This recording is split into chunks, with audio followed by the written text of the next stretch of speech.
Hello, this is my final integrative evidence one. Here I'll discuss the idea of having an insurance company in the country of Hong Kong.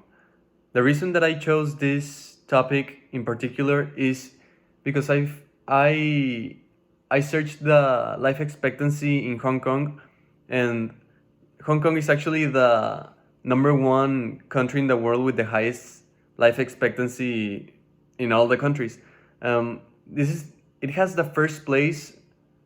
Following it has Japan. So mostly the Asian countries have the highest life expectancies, but the number one is Hong Kong. So that's why I decided to investigate whether or not it would be a good idea to have an insurance company in Hong Kong. So for the variables that I decided to analyze, I first chose five and five quantitative and five qualitative.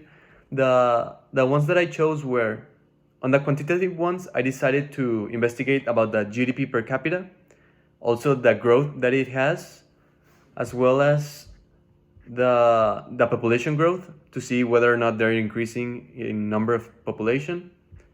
The cases of tuberculosis, since this disease is pretty common in a lot of countries, and also the unemployment rate. Those are the quantitative.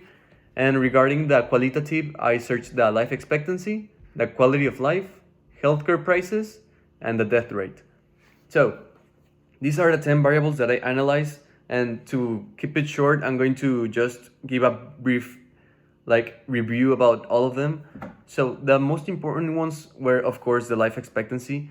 The life expectancy in Hong Kong is pretty high. The charts, as you can see here, they have a life expectancy of around 85 years. So like it is almost guaranteed that everyone's going to live 85 years.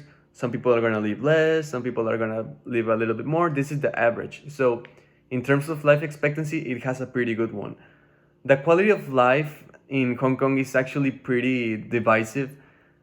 The if you have a good job with a good paying, you're not going to struggle much. It has pretty good quality of life if you have money and you can sustain yourself. But in the other hand, the people that are poor, it's not that good their quality of life.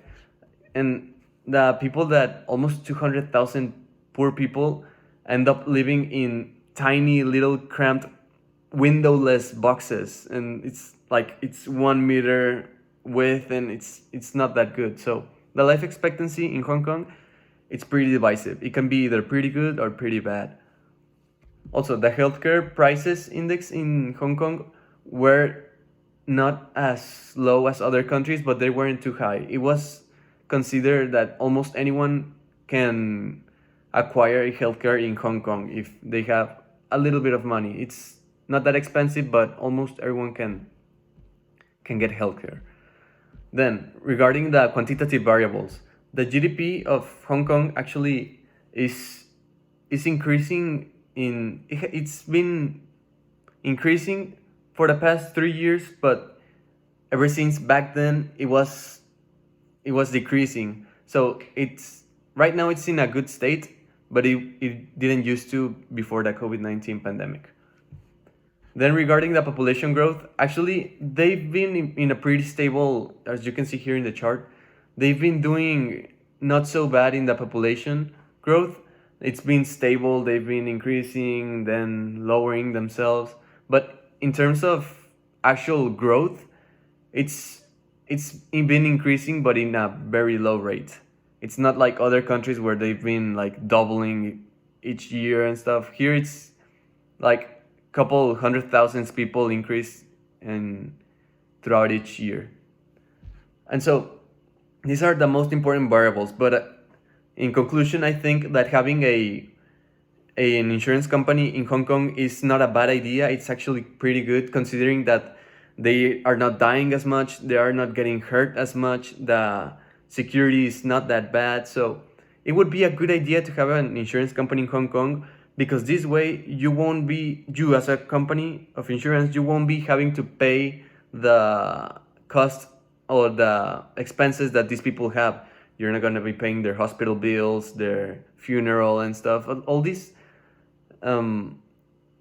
situations where an insurance comes in, considering that Hong Kong is a pretty stable country and safe, you won't be having to pay much as an insurance company. So I think as a whole, it would be a good idea to have an insurance company in Hong Kong, since you won't be having to pay a lot of the bills that people will have when dying or getting hurt, because they are not getting hurt nor dying as much.